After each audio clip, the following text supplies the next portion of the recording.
aunt or an uncle or a grandparent or a friend. Your support made today possible. Success does not happen in a vacuum. The last 3 years have been challenging for the graduates, but also for you. Your love, your patience, and all the time that you let them study and be away from you, it paid off. They've grown, they've expanded their knowledge, and collectively they have done thousands, literally thousands of treatments in the student clinic. That's the difference that your support has made. And now the good news is you get them back. They're sleeping more, so pretty soon they'll be able to carry a coherent conversation. You might find yourself with them drinking hot tea and chatting, or if you're lucky, a nice tall glass of kombucha. Yes, they are different, but in such a good way. And they're glad to be back with you. They've been missing you too. Thank you for sharing them so generously, and thank you for supporting them. And now for you. I know that technically this is a speech, but I'd like to call it an acknowledgement. So I request that you listen for you. Don't listen as if I'm talking to the person next to you or behind you or in front of you, because I'm talking to you, sitting right there in your seat. Today is the completion of one very big part of the rest of your life. And we're here to celebrate that. And we're here to celebrate you. You've just completed a bachelor's degree and a master's degree. That's been your goal. 3 years ago, you declared, you created that you would be sitting here today. And you have accomplished what you said you would accomplish.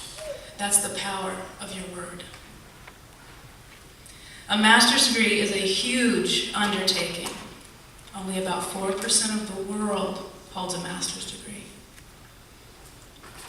You've accomplished something that 96% of the world has not. And I don't say that to bolster your ego or to minimize anyone. I say it to presence you to what you have just proven is possible for you and your life. You don't get a master's degree by simply saying, I'm going to get my master's degree. No, you have to imagine it being possible over and over and say it and take actions that match your dream. You do it by putting one foot in front of the other every single day for 3 years. And sometimes it doesn't look very impressive. Nope. Sometimes it's all you can do to make it to school. You wake up in the morning, your alarm's gone off 3 or 4 times, and you've slapped it, hit snooze, knocked it off the table, picked it up, been so mad at yourself for putting in the math problem to make sure that you get up, that you wake up frustrated. You go to the mirror and you look at your hair and you kind of smooth some things out, throw it in a ponytail, and then throw on scrubs because today I can't even work on putting together an outfit.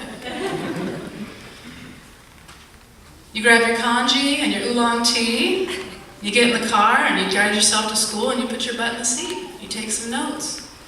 Not very impressive so far, just looks like every other student. And on the way home you get gas, just like everybody else does after work. Maybe you pick up some food, do some laundry, if you're lucky. No, it doesn't look impressive. And it sounds simple. But really, simple and easy, those are just not the same things, are they? This has not been easy. Easy is sleeping in or getting to bed on time, or getting enough sleep, or going to the beach, or watching TV at night, or watching TV anytime. Easy is getting a day off. Getting a master's degree is not easy. You've been becoming what you are now. And what you are now is a physician. You could have chosen the path of keeping up with laundry, getting enough sleep, and generally being comfortable. But not you. You chose the hard path that leads to greatness, and you did it often enough that you're sitting here today. 4% of the world. The great people of the world, of history, the people that we quote, they didn't wake up every day and say, I'm just great, people are going to quote me. No, they just got up every day and they did what there was to do to move towards whatever goal they had in mind. Just like you've done for the last 3 years, step by step, every single day. And this proves that you can maintain a long-term, arduous commitment. And the arduous part isn't just the education. It's that you've had to rearrange your entire life to make this possible. And that life doesn't just stop because you said, I want a master's degree. You've been through a lot. And while I know some of the events that have happened in your lives, I can't know everything. But I know what it's like to complete this program, and I know what life throws at you. I know the frustration of barely failing a test. And I know the relief of barely passing one. Don't be shy. I know the worry of unexpected and unwanted life events and the anxiety of not being able to do anything about it. I know the heaviness of having a family member who's not well, and I know the bliss of new life. I know the tears that fall from stress and overwhelm, and I know the tears that fall from heartbreak and loss. In the years that you've been studying, life has not stopped, and neither have you. It's not easy to make it this far. And what got you here is who you are. It's who you chose to be when life got hard. It's who you chose to be when you didn't feel like it. When you didn't feel like studying. When you didn't feel like doing laundry. When you didn't feel like going to school.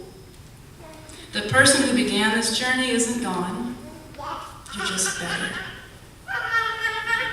3 years ago, it started with the basics. Foundations of Oriental Medicine 1, if you can remember that far back. Yin-yang theory, deficient heat, deficient cold, whatever that means. And all those other theories that were so intriguing and interesting and weird at the time.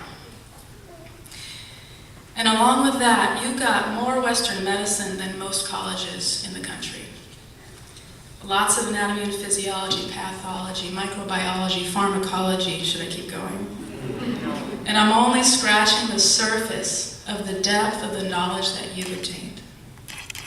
Somewhere along the way, you began to see people in a more complete way. Instead of treating human bodies, you shifted to a holistic view, physical, mental, emotional, spiritual. You learned how to treat human beings. Then you took all of that knowledge and you brought it into the clinic, where you became a practitioner of Oriental medicine. You're a doctor, and you have already proven that at least 350 times. You've grown so much. You've changed the way you eat, you've changed the way you think, you've changed the way you live your life, and you've changed the way you see the world. And there's no undoing what's been done. You have everything you need to be successful. You have the knowledge to take theory and put it into practice. You have the confidence to diagnose and treat people. You have the compassion to really hear and make a difference for your patients. And you'll continue to grow in these.